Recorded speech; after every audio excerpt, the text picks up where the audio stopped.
Durante todo un día de otoño, triste, oscuro, silencioso, cuando las nubes se cernían bajas y pesadas en el cielo, crucé solo, a caballo, una región singularmente lúgubre del país. Y, al fin, al acercarse las sombras de la noche, me encontré a la vista de la melancólica casa User. No sé cómo fue, pero a la primera mirada que eché al edificio, invadió mi espíritu un sentimiento de insoportable tristeza. Digo insoportable porque no lo atemperaba ninguno de esos sentimientos semiagradables, por ser poéticos, con los cuales recibe el espíritu aún las más austeras imágenes naturales de lo desolado o lo terrible. Miré el escenario que tenía delante, la casa y el sencillo paisaje del dominio, las paredes desnudas, las ventanas como ojos vacíos, los ralos y siniestros juncos, y los escasos troncos de árboles agostados, con una fuerte depresión de ánimo únicamente comparable, como sensación terrena, al despertar del fumador de opio, la amarga caída en la existencia cotidiana, el horrible descorrerse del velo. Era una frialdad, un abatimiento, un malestar del corazón, una irremediable tristeza mental que ningún acicate de la imaginación podía desviar hacia forma alguna de lo sublime. ¿Qué era? Me detuve a pensar, ¿qué era lo que así me desalentaba en la contemplación de la casa User? Misterio insoluble. Y yo no podía luchar con los sombríos pensamientos que se congregaban a mi alrededor mientras reflexionaba. Me vi obligado a incurrir en la insatisfactoria conclusión de que mientras hay, fuera de toda duda, combinaciones de simplísimos objetos naturales que tienen el poder de afectarnos así, el análisis de este poder se encuentra aún entre las consideraciones que están más allá de nuestro alcance. Era posible, reflexioné, que una simple disposición diferente de los elementos de la escena, de los detalles del cuadro, fuera suficiente para modificar o quizá anular su poder de impresión dolorosa. Y procediendo de acuerdo con esta idea, empujé mi caballo a la escarpada orilla de un estanque negro y fantástico que extendía su brillo tranquilo junto a la mansión. Pero con un estremecimiento aún más sobrecogedor que antes, contemplé la imagen reflejada e invertida de los juncos grises, y los espectrales troncos, y las vacías ventanas como ojos. En esa mansión de melancolía, sin embargo, proyectaba pasar algunas semanas. Su propietario, Broderick User, había sido uno de mis alegres compañeros de adolescencia. Pero muchos años habían transcurrido desde nuestro último encuentro. Sin embargo, acababa de recibir una carta en una región distinta del país, una carta suya, la cual, por su tono exasperadamente apremiante, no admitía otra respuesta que la presencia personal. La escritura denotaba agitación nerviosa.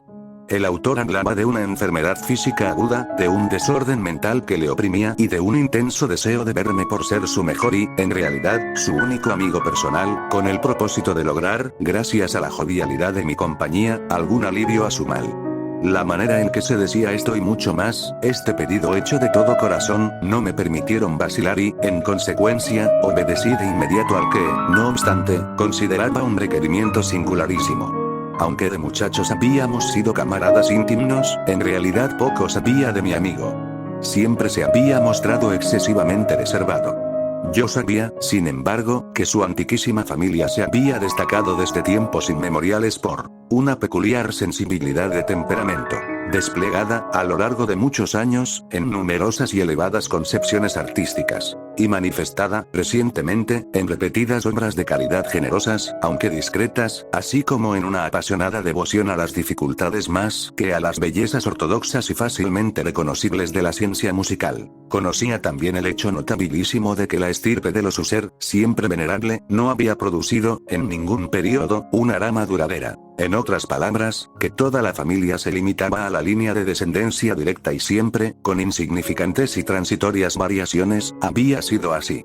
Esta ausencia, pensé, mientras revisaba mentalmente el perfecto acuerdo del carácter de la propiedad con el que distinguía a sus habitantes, reflexionando sobre la posible influencia que la primera, a lo largo de tantos siglos, podía haber ejercido sobre los segundos, esta ausencia, quizá, de ramas colaterales, y la consiguiente transmisión constante de padre a hijo, del patrimonio junto con el nombre, era la que, al fin, identificaba tanto a los dos, hasta el punto de fundir el título originario del dominio en el extraño y equívoco nombre de Casa User, nombre que parecía incluir, entre los campesinos que lo usaban, la familia y la mansión familiar.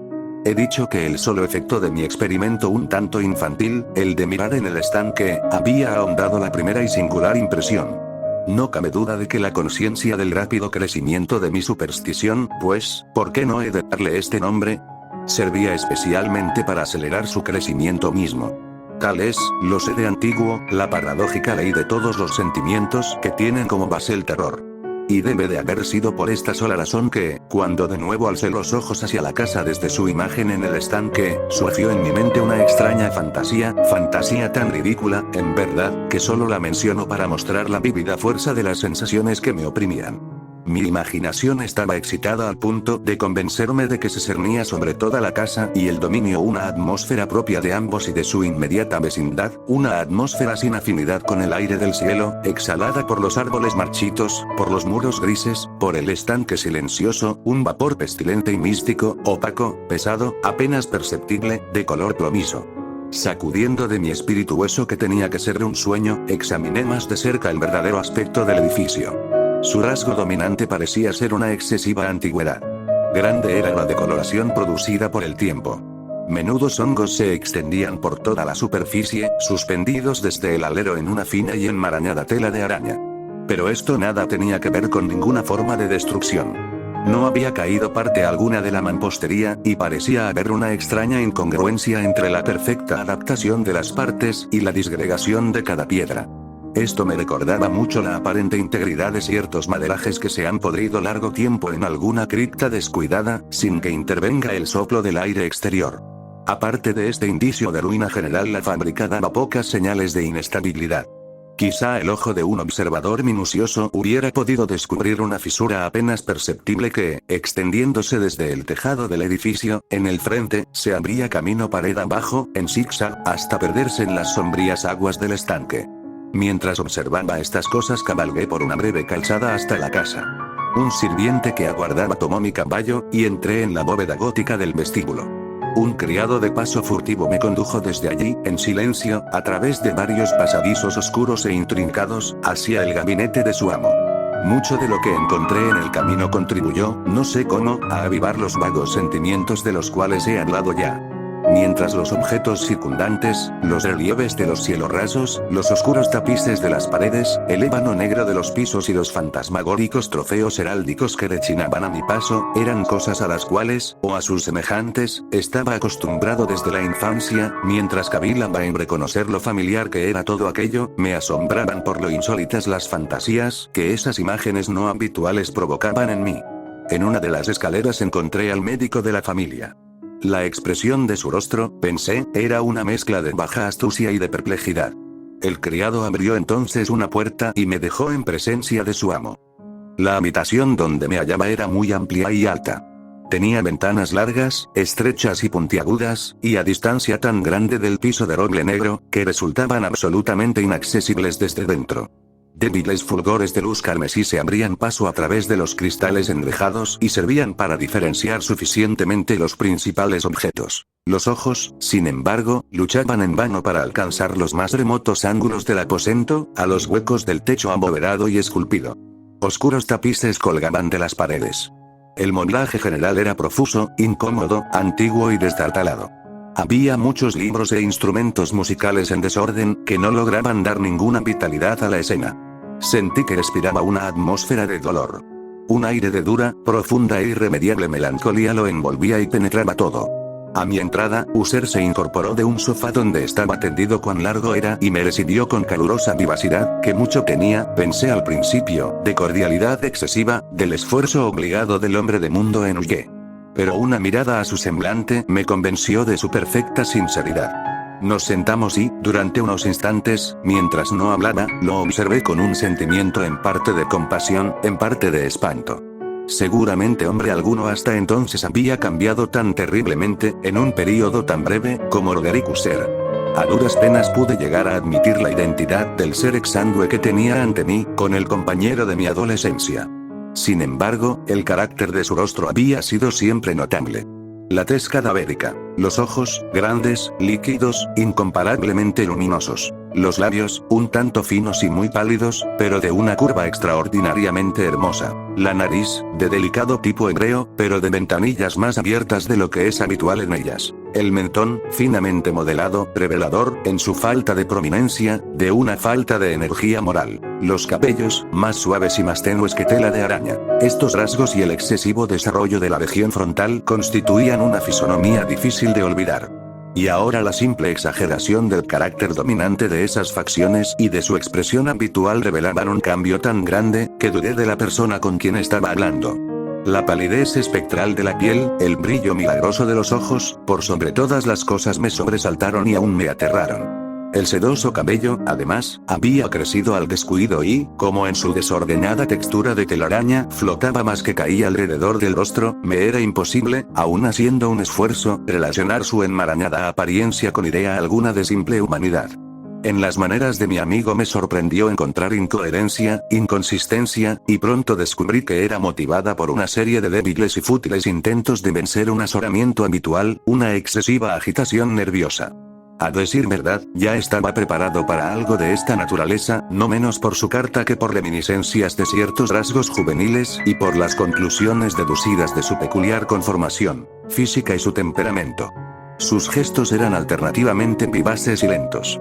Su voz pasaba de una indecisión trémula, cuando su espíritu vital parecía en completa latencia, a esa especie de concisión enérgica, esa manera de hablar abrupta, pesada, lenta, hueca. A esa pronunciación gutural, densa, equilibrada, perfectamente modulada que puede observarse y el borracho perdido o en el opiómano incorregible durante los períodos de mayor excitación.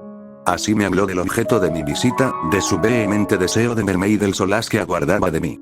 Abordó con cierta extensión lo que él consideraba la naturaleza de su enfermedad. Era, dijo, un mal constitucional y familiar, y desesperaba de hallarle remedio. Una simple afección nerviosa, añadió de inmediato, que indudablemente pasaría pronto. Se manifestaba en una multitud de sensaciones anormales. Algunas de ellas, cuando las detalló, me interesaron y me desconcertaron, aunque sin duda tuvieron importancia los términos y el estilo general del relato. Padecía mucho de una acuidad mórbida de los sentidos. Apenas soportaba los alimentos más insípidos. No podía vestir sin ropas de cierta textura. Los perfumes de todas las flores le eran opresivos. Aún la luz más débil torturaba sus ojos, y solo pocos sonidos peculiares, y estos de instrumentos de cuerda, no le inspiraban horror.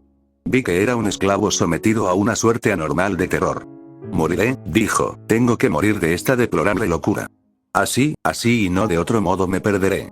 Temo los sucesos del futuro, no por sí mismos, sino por sus resultados. Me estremezco pensando en cualquier incidente, aun el más trivial, que pueda actuar sobre esta intolerable agitación. No aborrezco el peligro, como no sea por su efecto absoluto, el terror. En este desaliento, en esta lamentable condición, siento que tarde o temprano llegará el periodo en que deba abandonar vida y razón a un tiempo, en alguna lucha con el torvo fantasma, el miedo.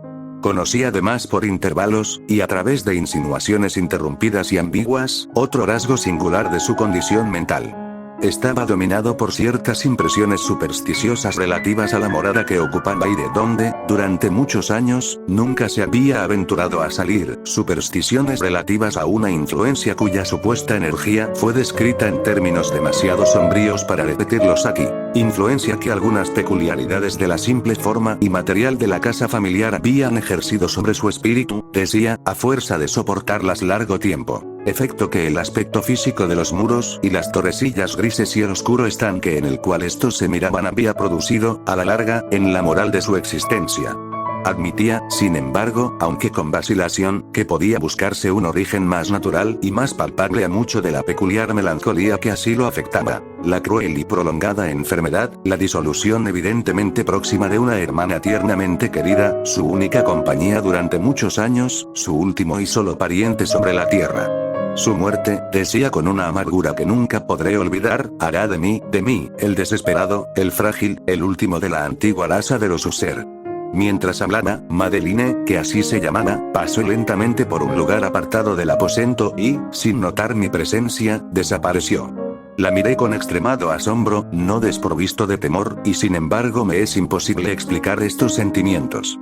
Una sensación de estupor me oprimió, mientras seguía con la mirada sus pasos que se alejaban. Cuando por fin una puerta se cerró tras ella, mis ojos buscaron instintiva y ansiosamente el semblante del hermano, pero este había hundido la cara entre las manos y solo pude percibir que una palidez mayor que la habitual se extendía en los dedos descarnados, por entre los cuales se filtraban apasionadas lágrimas. La enfermedad de Madeline había burlado durante mucho tiempo la ciencia de sus médicos. Una apatía permanente, un agotamiento gradual de su persona y frecuentes aunque transitorios accesos de carácter. Parcialmente cataléptico eran el diagnóstico. Insólito. Hasta entonces había soportado con firmeza la carga de su enfermedad, negándose a guardar cama. Pero, al caer la tarde de mi llegada a la casa, sucumbió, como me lo dijo esa noche su hermano con inexpresable agitación, al poder aplastante del destructor, y supe que la breve visión que yo había tenido de su persona sería probablemente la última para mí, que nunca más vería a Madeline, por lo menos en vida.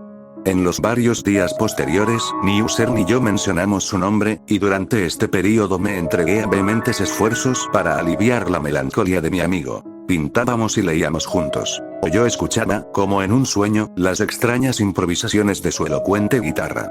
Y así, a medida que una intimidad cada vez más estrecha me introducía sin reserva en lo más recóndito de su alma, iba advirtiendo con amargura la futileza de todo intento de alegrar un espíritu cuya oscuridad, como una cualidad positiva, inherente, se derramaba sobre todos los objetos del universo físico y moral, en una incesante irradiación de tinieblas. Siempre tendré presente el recuerdo de las muchas horas solemnes que pasé a solas con el amo de la casa User. Sin embargo, fracasaría en todo intento de dar una idea sobre el exacto carácter de los estudios o las ocupaciones a los cuales me inducía o cuyo camino me mostraba. Una idealidad exaltada, enfermiza, arrojaba un fulgor sulfúreo sobre todas las cosas. Sus largos e improvisados cantos fúnebres resonarán eternamente en mis oídos.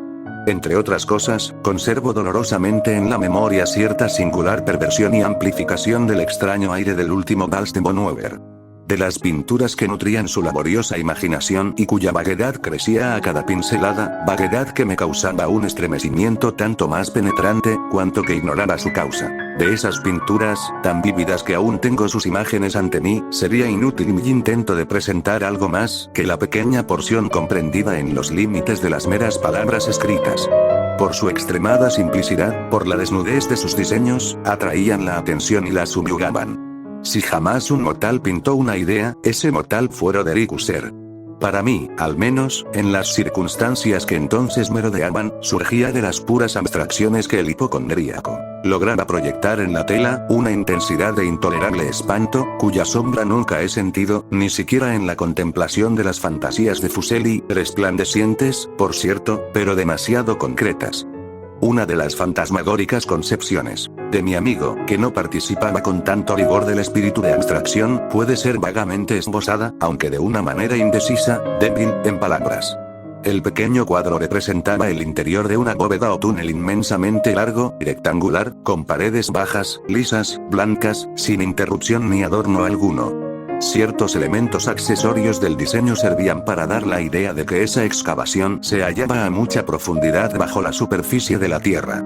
No se observaba ninguna saliencia en toda la vasta extensión, ni se discernía una antorcha o cualquier otra fuente artificial de luz. Sin embargo, flotaba por todo el espacio una ola de intensos rayos que bañaban el conjunto con un esplendor inadecuado y espectral.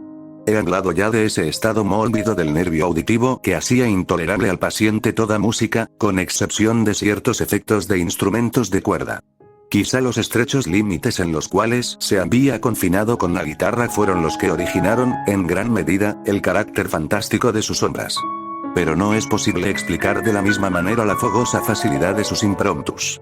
Debían de ser, y lo eran, tanto las notas como las palabras de sus extrañas fantasías, pues no pocas veces se acompañaba con improvisaciones verbales primadas, debían de ser los resultados de ese intenso recogimiento y concentración mental a los cuales he aludido antes, y que eran observables solo en ciertos momentos de la más alta excitación mental. Recuerdo fácilmente las palabras de una de esas rapsodías.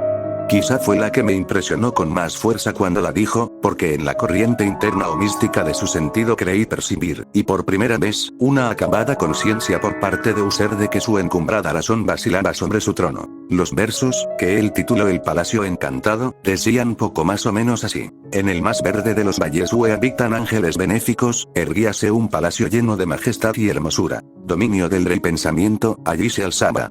Y nunca un serafín batió sus alas sobre cosa tan bella.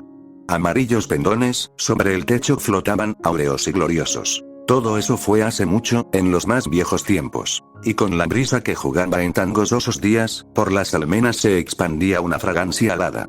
Y los que erraban en el valle, por dos ventanas luminosas a los espíritus veían danzar al ritmo de laúdes, en torno al trono donde, por Filogéneto, Envuelto en merecida pompa, sentábase el señor del reino. Y de rubíes y de perlas era la puerta del palacio, de donde como un río fluían centelleando, los ecos, de gentil tarea. La de cantar con altas voces el genio y el ingenio, de su rey soberano. Mas criaturas malignas invadieron, vestidas de tristeza, aquel dominio. Duelo y luto. Nunca más nacerá otra alborada. Y en torno del palacio, la hermosura que antaño florecía entre albores, es solo una olvidada historia sepulta en viejos tiempos. Y los viajeros, desde el valle, por las ventanas ahora rojas, ven vastas formas que se mueven en fantasmales discordancias, mientras, cual espectral torrente, por la pálida puerta sale una horrenda multitud que ríe. Pues la sonrisa ha muerto. Recuerdo bien que las sugestiones nacidas de esta balada nos lanzaron a una corriente de pensamientos donde se manifestó una opinión de Husserl que menciono, no por su novedad, pues otros hombres han pensado así, sino para explicar la obstinación con que la defendió. En líneas generales afirmaba la sensibilidad de todos los seres vegetales. Pero en su desordenada fantasía la idea había asumido un carácter más audaz e invadía, bajo ciertas condiciones, el reino de lo inorgánico. Me faltan palabras para expresar todo el alcance, o el vehemente abandono de su persuasión. La creencia, sin embargo, se vinculaba, como ya lo he insinuado, con las piedras grises de la casa de sus antepasados. Las condiciones de la sensibilidad habían sido satisfechas, imaginaba él, por el método de colocación de esas piedras, por el orden en que estaban dispuestas, así como por los numerosos hongos que las cubrían y los marchitos árboles circundantes, pero, sobre todo, por la prolongación inmodificada de este orden y su duplicación en las quietas aguas del estanque. Su evidencia, la evidencia de esa sensibilidad, podía comprobarse, dijo, y al oírlo me estremecí, en la gradual pero segura condensación de una atmósfera propia en torno a las aguas y a los muros. El resultado era discernible, añadió, en esa silenciosa, más importuna y terrible influencia que durante siglos había modelado los destinos de la familia, haciendo de él eso que ahora estaba yo viendo, eso que él era. Tales opiniones no necesitan comentario, y no haré ninguno. Nuestros libros, los libros que durante años constituyeran no pequeña parte de la existencia intelectual del enfermo, estaban, como puede suponerse, en estricto acuerdo con este carácter espectral. Estudiábamos juntos obras tales como el Berberet Chartreuse, de Gresset, el Belfegor, de Maquiavelo, del cielo y del infierno, de Swedenborg, el viaje subterráneo de Nicolas Klein, de Holberg. La quiromancia de Robert Fludd, de Jean d'Indochine y de la Chambre, el viaje a la distancia azul, de Tieck, y la ciudad del sol, de Campanella. Nuestro libro favorito era un pequeño volumen en octavo del Directorium Inquisitorium, del dominico Eimeric de Girone, y había pasajes de Pomponius Mela sobre los viejos sátiros africanos y egipcios, con los cuales Husserl soñaba horas enteras. Pero encontraba su principal deleite en la lectura cuidadosa de un rarísimo y curioso libro gótico en cuarto, el manual de una iglesia olvidada, Las Vigilia Mortuorum Chorum Ecclesia Maguntia. No podía dejar de pensar en el extraño ritual de esa obra y en su probable influencia sobre el hipocondríaco, cuando una noche, tras informarme bruscamente que Madeline había dejado de existir, declaró su intención de preservar su cuerpo durante 15 días, antes de su inhumación definitiva, en una de las numerosas criptas del edificio. El humano motivo que alegaba para justificar esta singular conducta no me dejó en libertad de discutir. El hermano había llegado a esta decisión, así me dijo, considerando el carácter insólito de la enfermedad de la difunta, ciertas importunas y ansiosas averiguaciones por parte de sus médicos, la remota y expuesta situación del cementerio familiar.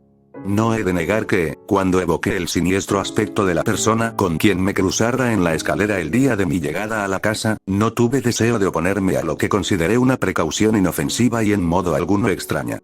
A pedido de Husserl, lo ayudé personalmente en los preparativos de la sepultura temporaria. Ya en el ataúd, los dos solos llevamos el cuerpo a su lugar de descanso. La cripta donde lo depositamos, por tanto tiempo clausurada que las antorchas casi se apagaron en su atmósfera opresiva, dándonos poca oportunidad para examinarla, era pequeña, húmeda y desprovista de toda fuente de luz. Estaba a gran profundidad, justamente bajo la parte de la casa que ocupaba mi dormitorio. Evidentemente había desempeñado, en remotos tiempos feudales, el siniestro oficio de mazmorra, y en los últimos tiempos el de depósito de pólvora o alguna otra sustancia combustible, pues una parte del piso y todo el interior del largo pasillo abovedado que nos llevara hasta allí estaban cuidadosamente revestidos de cobre. La puerta, de hierro macizo, tenía una protección semejante. Su inmenso peso, al moverse sobre los goznes, producía un chirrido agudo, insólito. Una vez depositada la fúnebre carga sobre los caballetes, en aquella legión de horror, retiramos parcialmente hacia un lado la tapa todavía suelta del ataúd, y miramos la cara de su ocupante. Un sorprendente parecido entre el hermano y la hermana fue lo primero que atrajo mi atención, y User, adivinando quizá mis pensamientos, murmuró algunas palabras, por las cuales supe que la muerta y él eran mellizos y que entre ambos habían existido siempre simpatías casi inexplicables. Nuestros ojos, sin embargo, no se detuvieron mucho en la muerta, porque no podíamos mirarla sin espanto.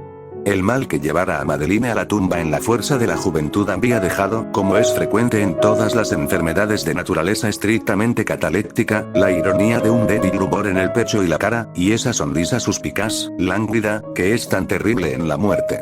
Volvimos la tapa a su sitio, la atornillamos y, asegurada la puerta de hierro, emprendimos camino, con fatiga, hacia los aposentos apenas menos lúgubres de la parte superior de la casa. Y entonces, transcurridos algunos días de amarga pena, sobrevino un cambio visible en las características del desorden mental de mi amigo. Sus maneras habituales habían desaparecido. Descuidaba u olvidaba sus ocupaciones comunes. Erraba de aposento en aposento con paso presuroso, desigual, sin rumbo. La palidez de su semblante había adquirido, si era posible tal cosa, un tinte más espectral, pero la luminosidad de sus ojos había desaparecido por completo. El tono a veces ronco de su voz ya no se oía, y una vacilación trémula, como en el colmo del terror, caracterizaba ahora su pronunciación. Por momentos, en verdad, pensé que algún secreto opresivo dominaba su mente agitada sin descanso, y que luchaba por conseguir valor suficiente para divulgarlo.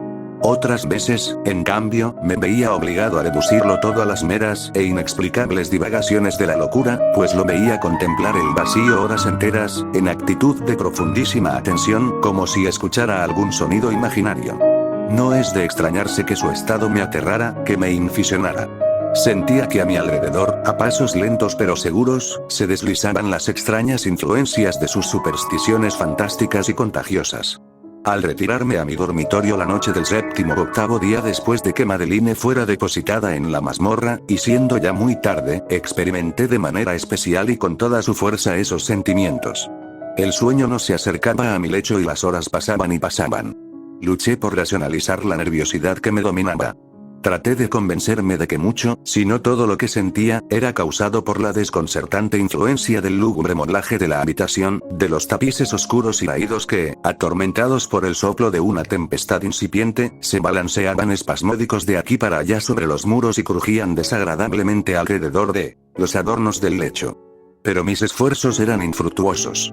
Un temblor incontenible fue invadiendo gradualmente mi cuerpo, y al fin se instaló sobre mi propio corazón un íncubo, el peso de una alarma por completo inmotivada. Lo sacudí, jadeando, luchando, me incorporé sobre las almohadas y, mientras miraba ansiosamente en la intensa oscuridad del aposento, presté atención, ignoro por qué, salvo que me impulsó una fuerza instintiva a ciertos sonidos ahogados, indefinidos, que llegaban en las pausas de la tormenta, con largos intervalos, no sé de dónde.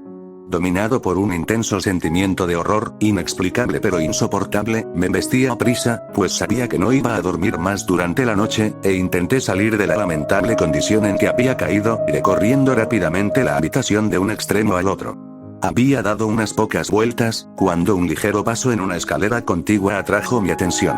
Reconocí entonces el paso de User. Un instante después llamaba con un toque suave a mi puerta y entraba con una lámpara. Su semblante tenía, como de costumbre, una palidez cadavérica, pero además había en sus ojos una especie de loca hilaridad, una histeria evidentemente reprimida en toda su actitud. Su aire me espantó, pero todo era preferible a la soledad que había soportado tanto tiempo, y hasta acogí su presencia con alivio.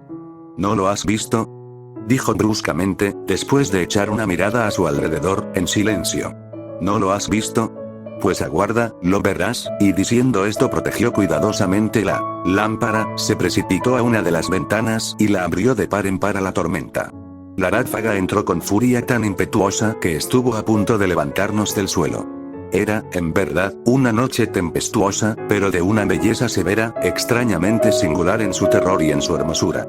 Al parecer, un torbellino desplegaba su fuerza en nuestra vecindad, pues había frecuentes y violentos cambios en la dirección del viento, y la excesiva densidad de las nubes, tan bajas que oprimían casi las torrecillas de la casa, no nos impedía advertir la viviente velocidad con que acudían de todos los puntos, mezclándose unas con otras sin alejarse.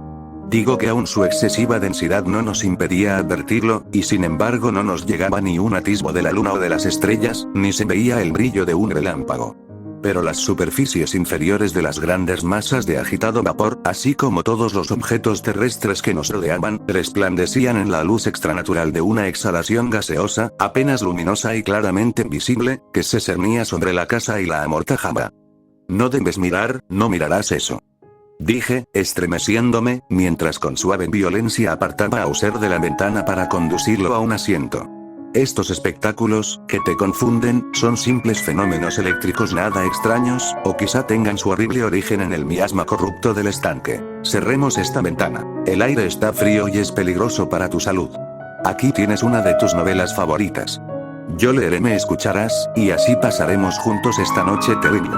El antiguo volumen que había tomado era Mac Trist, de Launcelot Canning. Pero lo había calificado de favorito de User más por triste broma que en serio, pues poco había en su prolijidad tosca, sin imaginación, que pudiera interesar a la elevada e ideal espiritualidad de mi amigo.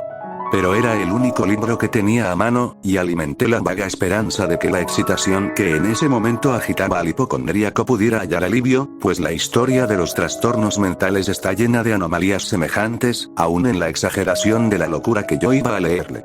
De haber juzgado, a decir verdad, por la extraña y tensa vivacidad con que escuchaba o parecía escuchar las palabras de la historia, me hubiera felicitado por el éxito de mi idea. Había llegado a esa parte bien conocida de la historia en que Ethelred, el héroe del Trist, después de sus vanos intentos de introducirse por las buenas en la morada del eremita, procede a entrar por la fuerza.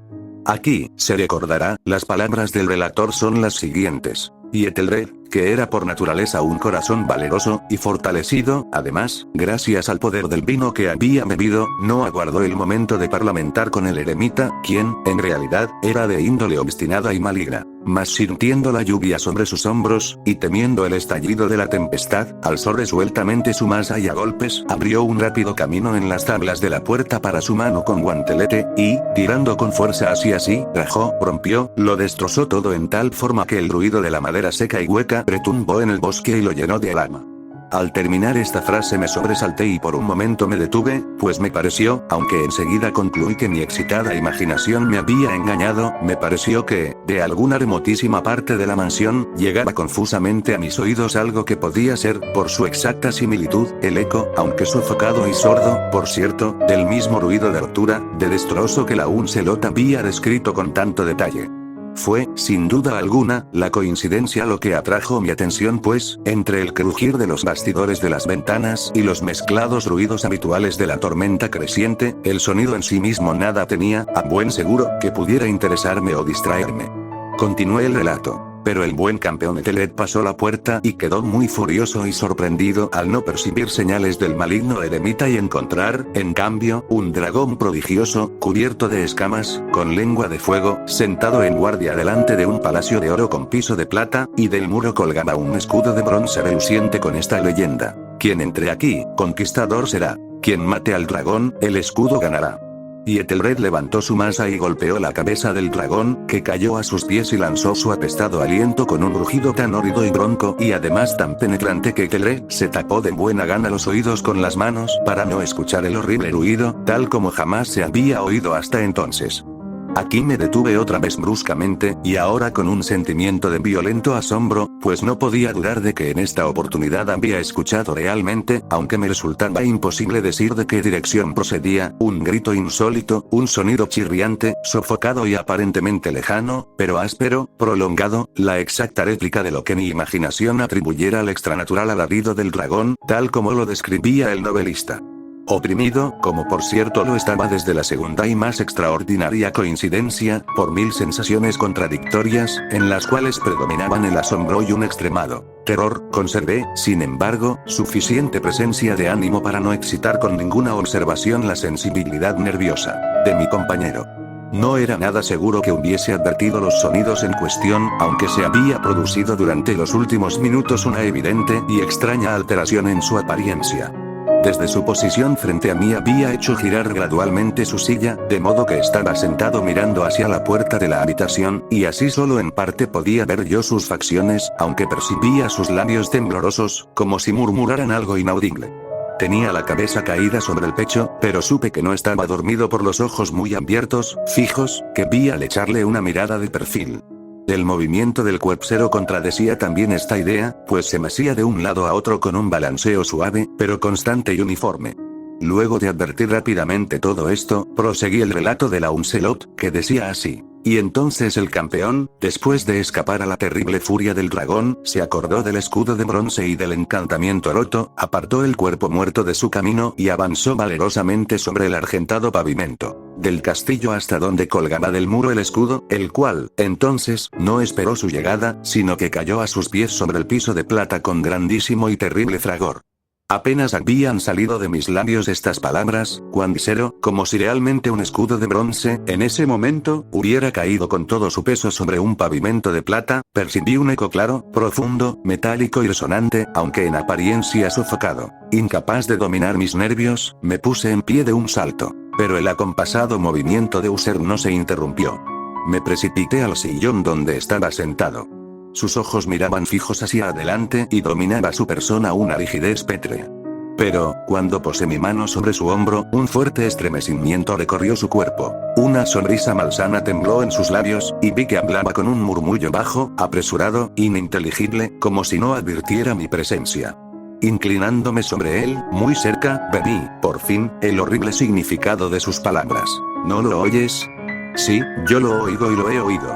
Mucho tiempo, muchos minutos, muchas horas, muchos días lo he oído, pero no me atrevía a, compadéceme, mísero de mí, desventurado. No me atrevía a hablar. La encerramos viva en la tumba. ¿No dije que mis sentidos eran agudos? Ahora te digo que oí sus primeros movimientos, débiles, en el fondo del ataúd. Los oí hace muchos días, y no me atrevía a hablar. Y ahora, esta noche, Ethelred, ja. La puerta rota del eremita, y el grito de muerte del dragón, y el estruendo del escudo. Y, mejor, el ruido del ataúd al rajarse, y el chirriar de los férreos goznes de su prisión, y sus luchas dentro de la cripta, por el pasillo abovedado, revestido de cobre. Oh. ¿A dónde huiré? ¿No estará aquí pronto? ¿No se precipita a reprocharme mi prisa? ¿No he oído sus pasos en la escalera? ¿No distingo el pesado y horrible latido de su corazón? Insensato. Y aquí, furioso, de un salto, se puso de pie y gritó estas palabras, como si en ese esfuerzo entregara su alma. Insensato. Te digo que está del otro lado de la puerta. Como si la sobrehumana energía de su voz tuviera la fuerza de un sortilegio, los enormes y antiguos batientes que User señalaba abrieron lentamente, en ese momento, sus pesadas mandíbulas de ébano. Era obra de la violenta ráfaga, pero allí, del otro lado de la puerta, estaba la alta y amortajada figura de Madeline User. Había sangre en sus ropas blancas, y huellas de acerba lucha en cada parte de su descarnada persona. Por un momento permaneció temblorosa, tambaleándose en el umbral. Luego, con un lamento sofocado, cayó pesadamente hacia adentro, sobre el cuerpo de su hermano, y en su violenta agonía final lo arrastró al suelo, muerto, víctima de los terrores que había anticipado. De aquel aposento, de aquella mansión huí aterrado. Afuera seguía la tormenta en toda su ira cuando me encontré cruzando la vieja avenida. De pronto surgió en el sendero una luz extraña y me volví para ver de dónde podía salir fulgor tan insólito, pues la vasta casa y sus sombras quedaban solas a mis espaldas. El resplandor venía de la luna llena, roja como la sangre, que brillaba ahora a través de aquella fisura casi imperceptible dibujada en zigzag desde el tejado del edificio hasta la base. Mientras la contemplaba, la figura se ensanchó rápidamente, pasó un furioso soplo del torbellino, todo el disco del satélite irrumpió de pronto ante mis ojos y mi espíritu vaciló al ver desmoronarse los poderosos muros, y hubo un largo y tumultuoso clamor como la voz de mil torrentes, y a mis pies el profundo y corrompido estanque se cerró sombrío, silencioso, sobre los restos de la casa User.